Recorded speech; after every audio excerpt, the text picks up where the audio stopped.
My name is Alexander Whitfield. I'm 64 years old. I worked with my hands for 32 years, raised one son, buried one marriage, and thought the hardest chapter of my life was already behind me. I was wrong. On a Tuesday night, 2:47 in the morning, my phone lit up with a number I hadn't seen in 8 months. Not a call, a bank notification, then another, then another. By the time the sun came up, my son Desmond had moved everything he owned into my name. $80 million, no call, no explanation, no warning.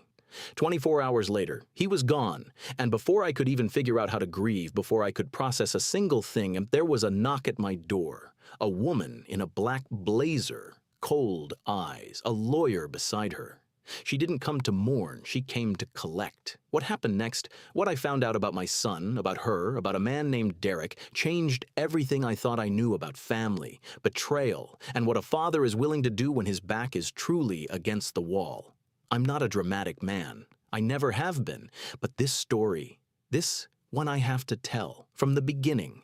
Before this story goes any further, I need you to do something right now. Subscribe to this channel, hit that notification bell so you don't miss a single chapter. Because what Alexander discovered about Desmond, about Lily, and about a man named Derek is the kind of story that makes your jaw drop and your heart ache at the same time.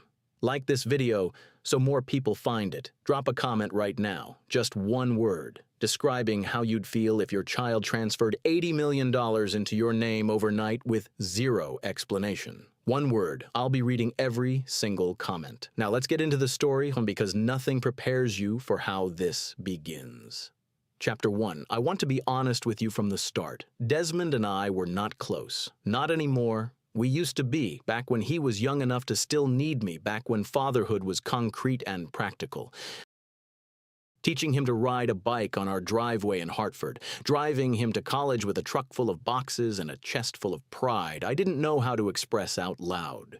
Those years, I knew exactly how to be his father. But somewhere between his success and my stubbornness, we lost the language. 8 months of near silence. Not a clean break, nothing dramatic. Just a slow, quiet erosion. Birthday texts. A Christmas call that I remember clocking at 4 minutes and 12 seconds because I was watching the timer on my phone like a man watching water drain from a tub. We disagreed about his life, about choices I couldn't fully see but felt in my bones weren't right. About Lily. I never said enough about Lily. Maybe I said too much. I still don't know. Point is, when that first notification hit my phone at 2:47 on a Tuesday morning, I thought it was fraud.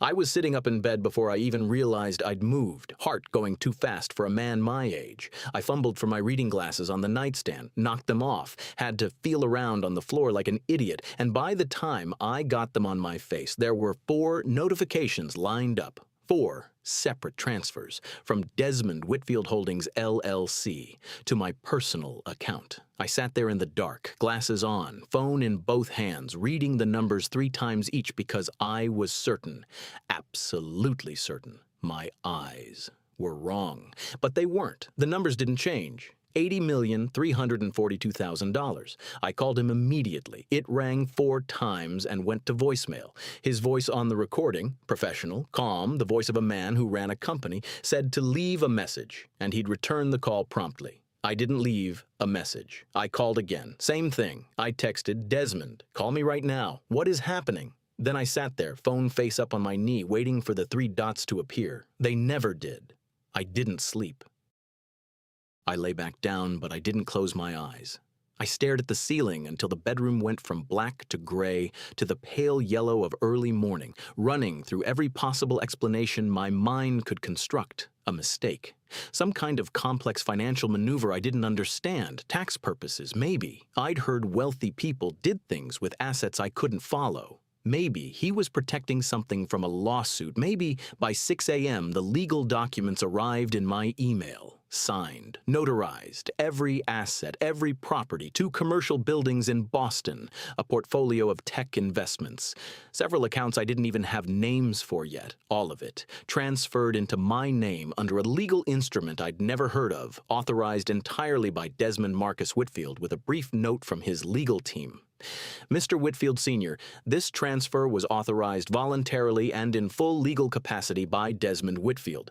No further explanation will be provided at this time. Please retain separate counsel. Retain separate counsel. Like I was already in a fight I hadn't agreed to enter. I made coffee I didn't drink. I showered. I put on real clothes, not because I had somewhere to be, but because I needed to feel like a functioning human being.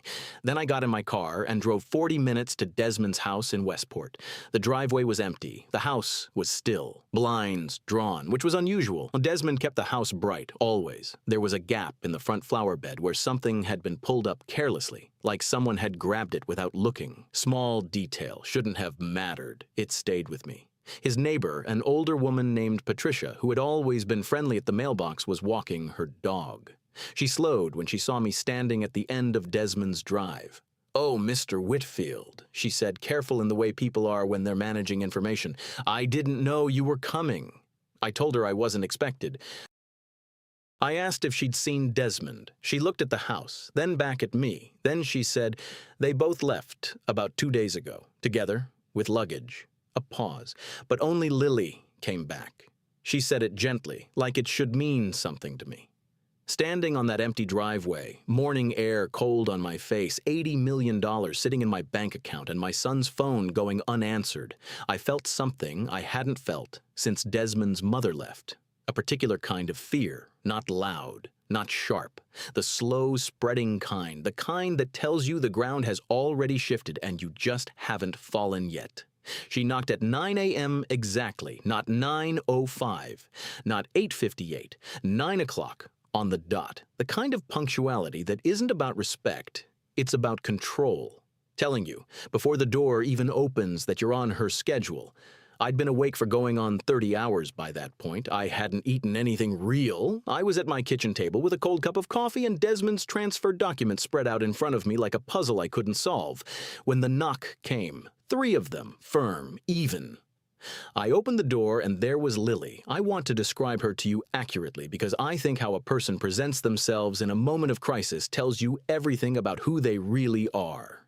She was in a black blazer, hair pulled back, not a strand loose, no jewelry except for small gold earrings. And no, I noticed this immediately, no wedding ring. Her hands were at her sides, composed, and her face was the face of someone running a meeting, not someone whose husband had just vanished. Beside her stood a man in a gray suit carrying a leather portfolio. He introduced himself. I forgot his name immediately because it didn't matter. He was furniture.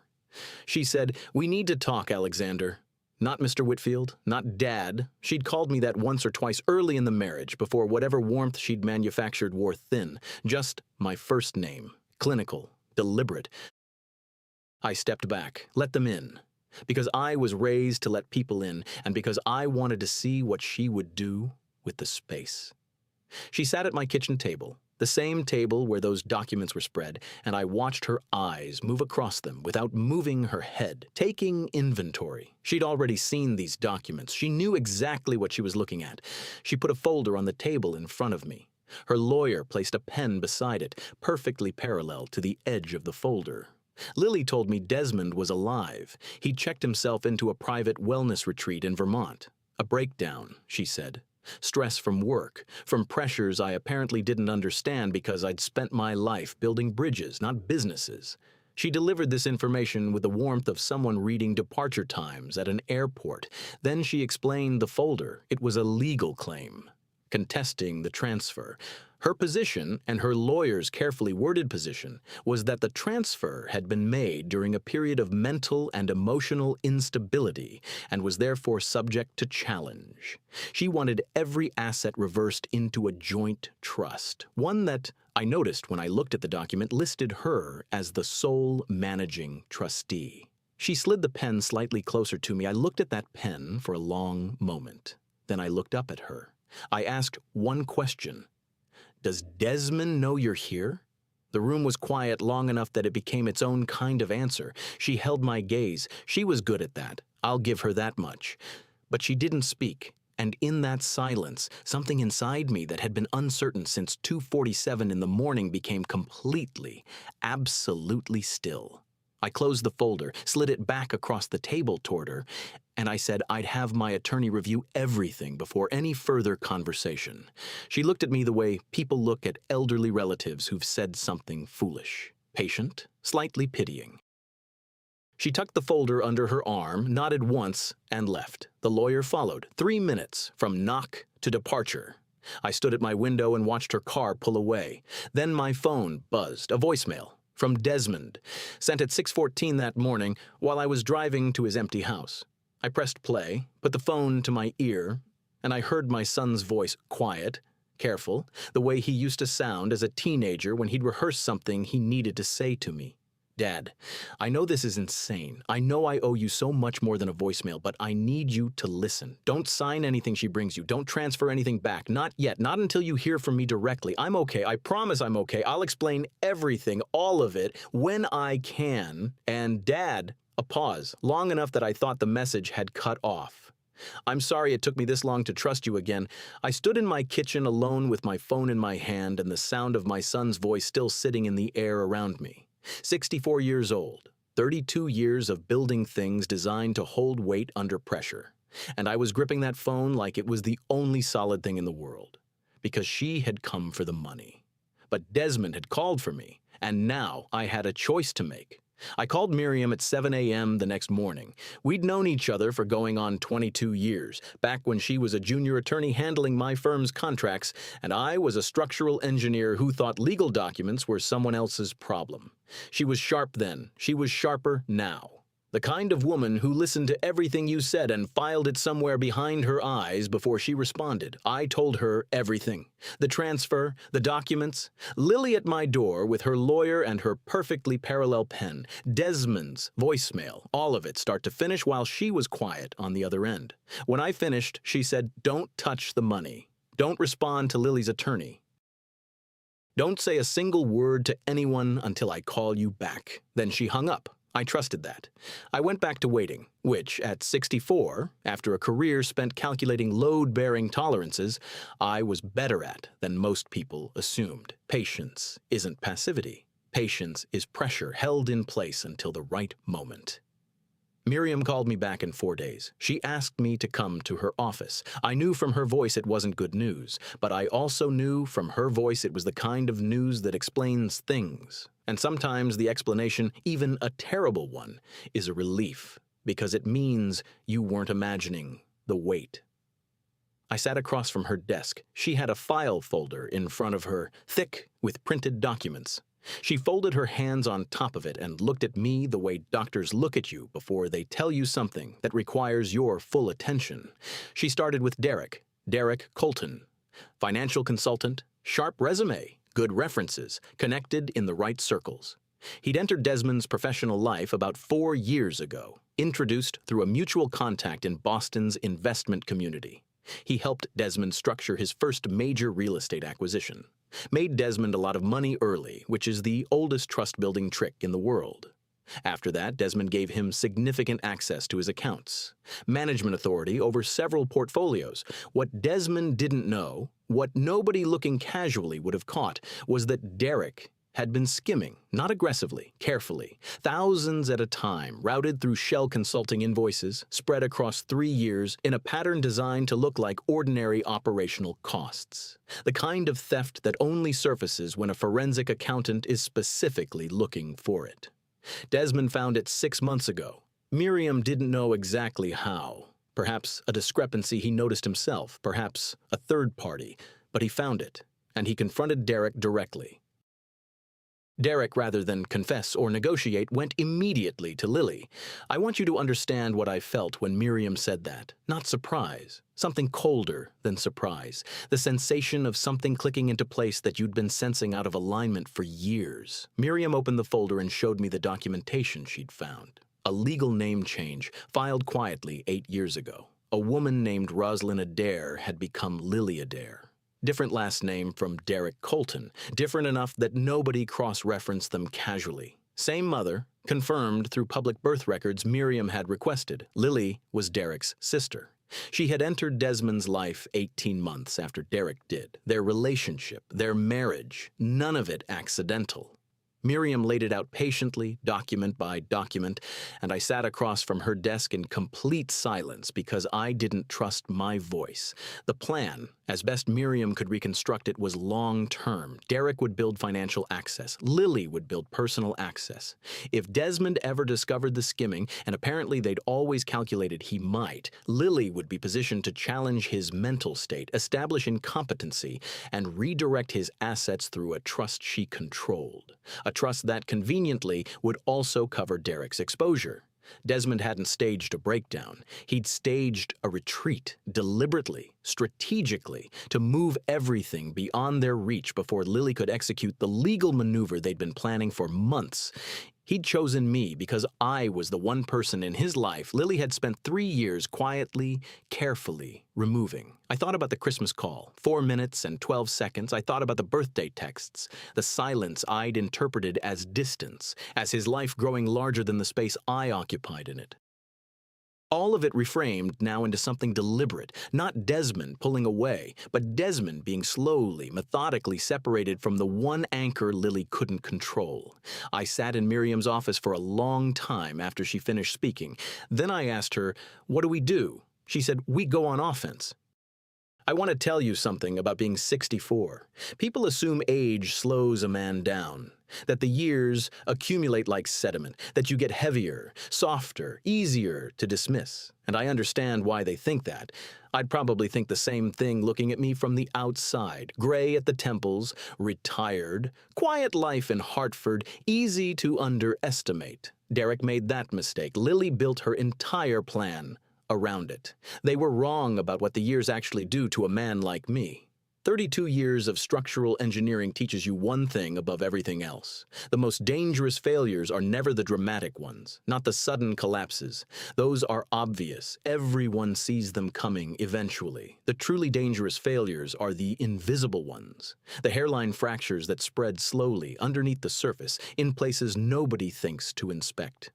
Those are the ones that bring down buildings. I'd spent 32 years learning to find exactly those kinds of fractures. So when Miriam told me we were going on offense, I didn't feel rage. I felt something older and quieter than rage. I felt the particular focus of a man who is located exactly where a structure is weak. Miriam's first move was elegant in its simplicity. Rather than responding to Lily's legal claim, which was what Lily was expecting, what she'd prepared for, Miriam filed a civil fraud complaint, not against Lily, against Derek, publicly, with the full forensic accounting documentation attached, every skim transaction, every shell invoice, 3 years of carefully hidden theft, laid out in plain language in a public legal filing. It was a single, clean strike to the foundation, because here's what it did. It reframed everything. Suddenly, the story wasn't grieving wife contests unstable husband's impulsive transfer. Suddenly, the story was fraud case exposes financial consultant with undisclosed family connection to deceased's spouse. Every journalist, every financial contact, every business associate of Desmond's who read that filing would begin asking questions Lily had no prepared answers for. Lily sent a new attorney. Younger, sharper than the furniture she'd brought to my kitchen. I met him at Miriam's office politely and said 4 words, "She'll be in touch." He came back a week later with a revised settlement offer, lower this time, more reasonable packaging on the same core demand, some portion of the assets returned to Lily's control. I listened carefully, thanked him for his time, and said the same 4 words. Meanwhile, Desmond came home, not to Westport. That house was tangled in legal proceedings. Neither of us wanted to sit inside. He came to Hartford, to my house. He arrived on a Wednesday afternoon with 1 bag and the look of a man who had been running hard for a long time and had finally decided to stop. I didn't ask him questions, not that first night. I showed him his old room, smaller than he remembered probably, the way childhood rooms always shrink, and I made dinner, nothing special. Pasta, store-bought sauce, bread I forgot to warm. We ate at the kitchen table where Lily had placed her folder 11 days earlier, and we talked about almost nothing for 2 hours. He told me about a hiking trail near the Vermont retreat. I told him about a pipe that had burst in the basement in January. We talked about a football game neither of us had particularly followed, and somewhere in that ordinary conversation, something that had been locked between us for 8 months, maybe longer, began quietly, carefully opening. He stayed. 3 days became a week. We developed a rhythm without discussing it, coffee at 7. He worked from my dining room table on whatever he was restructuring. I gardened in the mornings, consulted with Miriam in the afternoons. We ate dinner together every night. On the 5th day, he told me about finding Derek's discrepancies.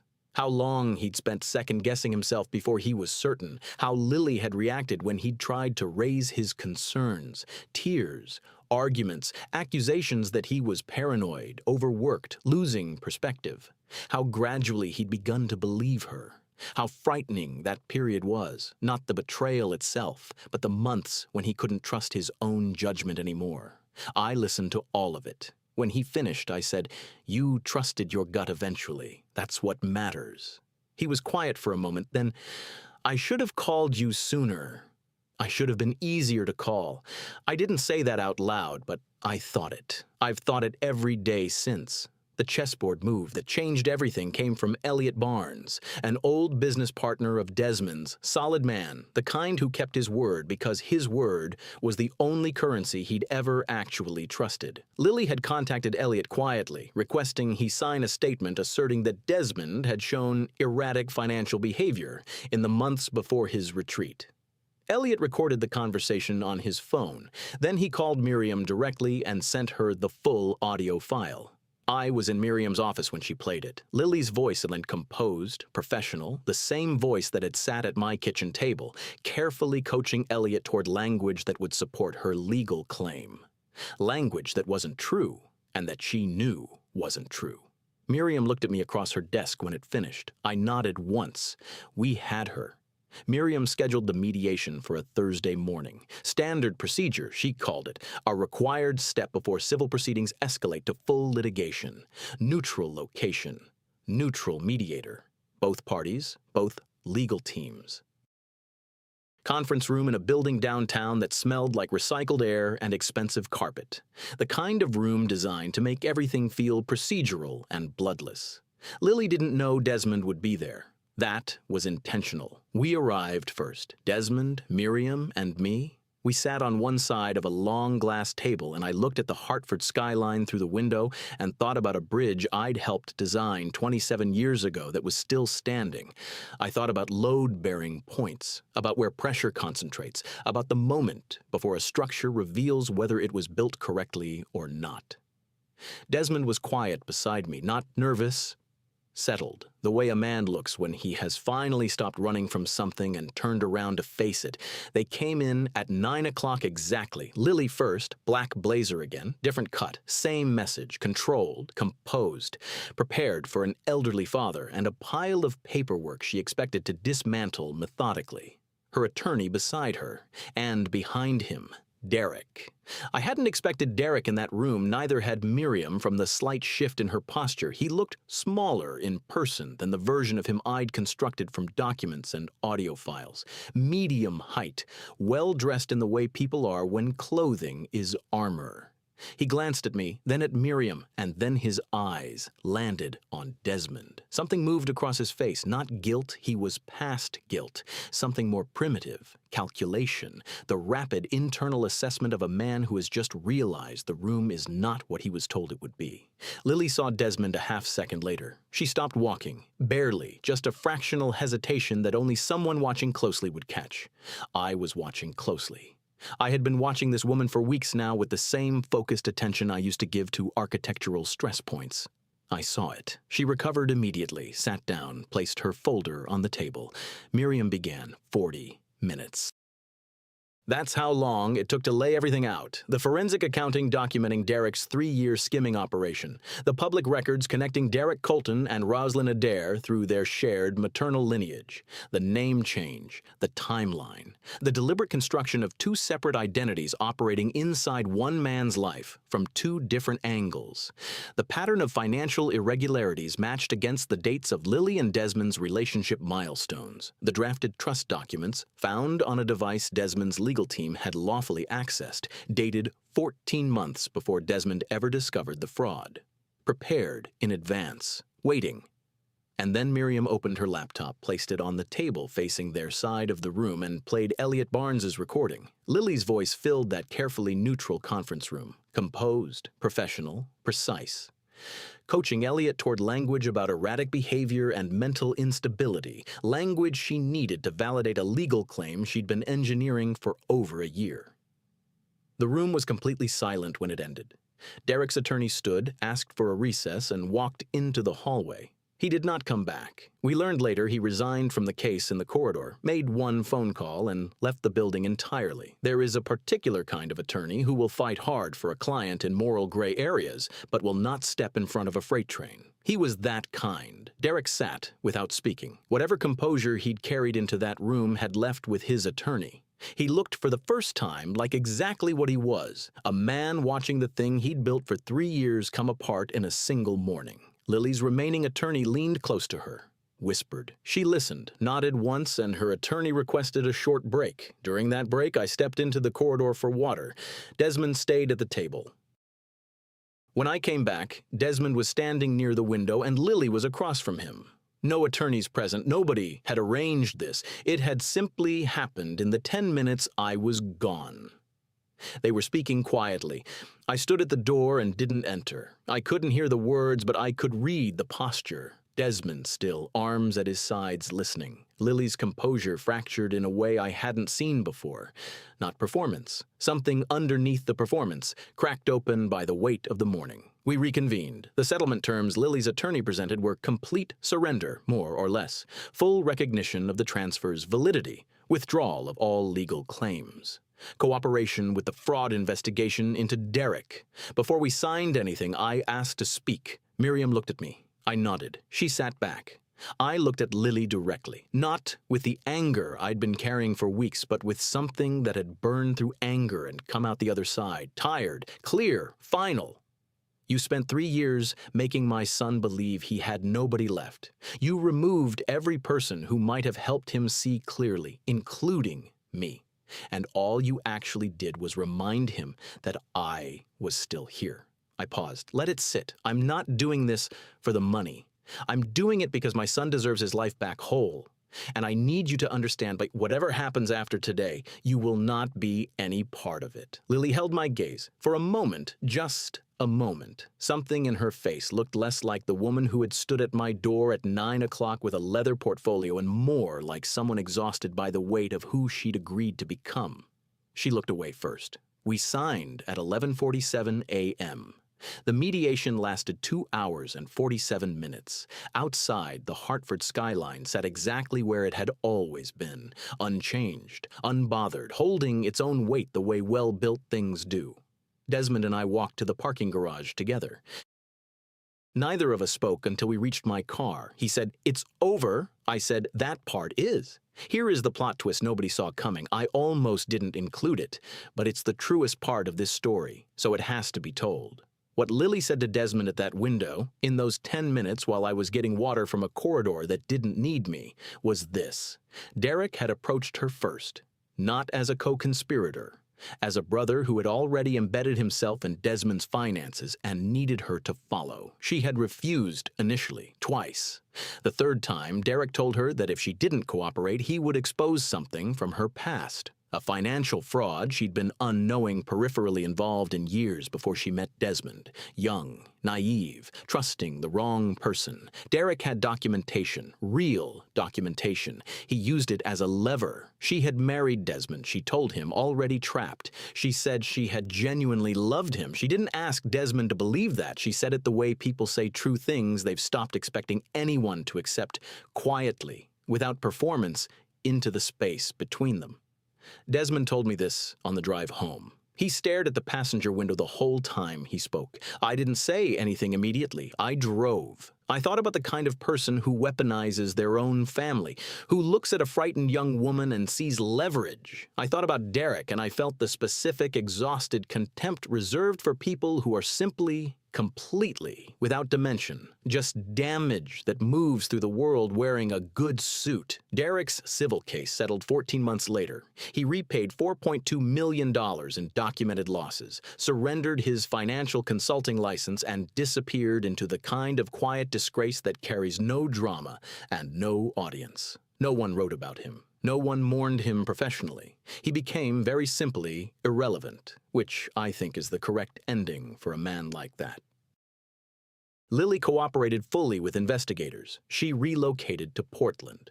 8 months later, she sent Desmond a handwritten letter. He didn't show me what it said. I didn't ask. Some things between a man and the life he's closing belong only to him. Desmond rebuilt slowly and deliberately, more careful with access now, not paranoid, just clear-eyed in the way you become when you've seen exactly how trust can be engineered against you.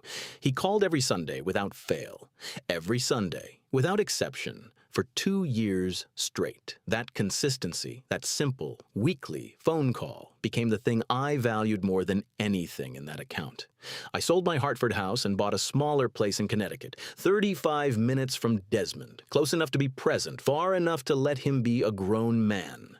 I kept a garden, I slept well, and then there was this moment, small, uncinematic, the kind that never makes it into stories because nothing happens in it. About 2 years after everything, Desmond came for Sunday dinner. We washed dishes afterward, side by side at the sink, radio on low. He was talking about something ordinary, a colleague, a commute, nothing that mattered, and I was half listening and half watching the water run over my hands. And I thought this exact thing. This is what nearly disappeared, not the 80 million, not the legal victory, not the confrontation or the recordings or the mediation or any of it. This, dish, soap, and ordinary words, and my son's voice filling a kitchen on a Sunday night. I never said it out loud, I just kept washing. Some things you protect not by holding them tightly, but by simply, finally, learning to stay. He moved $80 million into my name. And what it gave me back was something that had never had a dollar amount. It gave me my son. The rest was just paper. And that's where Alexander's story ends. Not with a courtroom, not with a number, with dish soap and a Sunday night and a son's voice in a kitchen. If this story reached something real inside you, if it reminded you of someone you've let the silence grow too long with, then do something about that today, not tomorrow, today. And before you go, subscribe to this channel if you haven't already. Every story here is built exactly like this one, human, real, and told with everything I have. Hit the like button if Alexander earned it. Share this with one person who needs to hear it right now. You already know who that person is. Drop a comment telling me what was the moment this story changed for you. Was it the voicemail, the window, the dishes? I read every single comment, every one. Thank you for staying until the end. That means more than you know. The next story is already coming, and I promise you, it hits even harder than this one.